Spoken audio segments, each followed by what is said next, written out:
qaar kamid ah waxgaradka nabadoonnada iyo siyaasiyiinta ka soo jeeda gobolka Gado ayaa si weyn uga soo horjeestay shir la sheegay in uu baryahan ka socday magaalada Garbaharey ee xarunta gobolka Gado. magaalada Garbaharey ee xarunta gobolka Gado baryahan waxaa ka socday qabanqaabada shir lagu wado in halkaasi uu ka furmo. qaar kamid ah waxgaradka siyaasiyiinta iyo mas'uuliyiinta ka soo jeeda gobolka Gado ayaa si weyn uga soo horjeestay shirka la sheegay inuu yahay wada tashi oo lagu qaban doono gobolka Gado gaar ahaan magaalada Garbaharey. waxayna nabadoonnadu ay sheegeen in uu yahay shir aysan u dhanayn beelaha dega gobolka Gado. siyaasi nabadoonno iyo waxgarad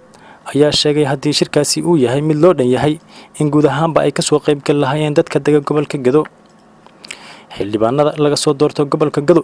ee ka tirsan baarlamaanka dowladda federaalka ee Soomaaliya ayay ugu baaqeen arrintan in ay soo farageliyaan isla markaana ay ka hortagaan xiisad colaadeed oo halkaasi ka dhalata. waxgaradka ayaa sheegay in loo baahan yahay in shir walba oo khuseeya gobolka Gado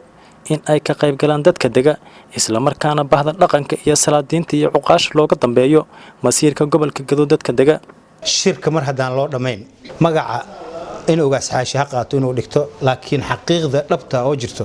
shirka cidda wado agaasimayso qarashka ku bixinayso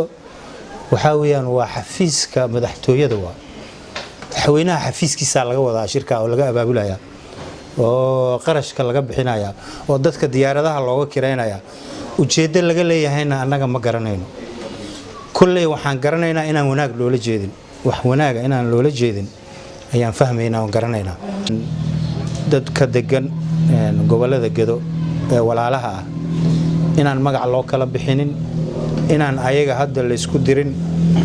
in maamulkoodii iyo danahoodii iyo darisnimadoodii iyo walaalnimadoodii aan colaad loogu bedelin ay nabadgelyadoodii iyo xasiiloonadoodii ayaga ilaalsadaan. waxaan leeyahay xildhibaanada federaalka dadkan idinka mas'uulka oo idin soo doorteen siyaasadda ugu jiro dawladda federaalka ka mid tihiin waxaa tihiin maaragtay xubintii waaxdi sharci dejinta ku jirtaan beelaha matashaan goboladii aad matashaan dadkii aad matashaan hadduu qabsoomo oo shirkaas ay isugu imaadaan inuu yahay qolo shakhsi waxay wataan dhaqanka Soomaaliyeedna waa la yaqaanaa qofka taagan oo maanta u ah beesha nabadoonka ama duubka u ah hadduu geeriyoodo in la isu imaado laga tashtaa ninkii la keensanahay wada tashi lagu keensadaa. annagu shirka ka socda Garbaharey midaan ogolnahay maaha mid loo wada dhan yahay maaha mid raalli laga wada yahayna maahan shirkaas wixii ka soo baxa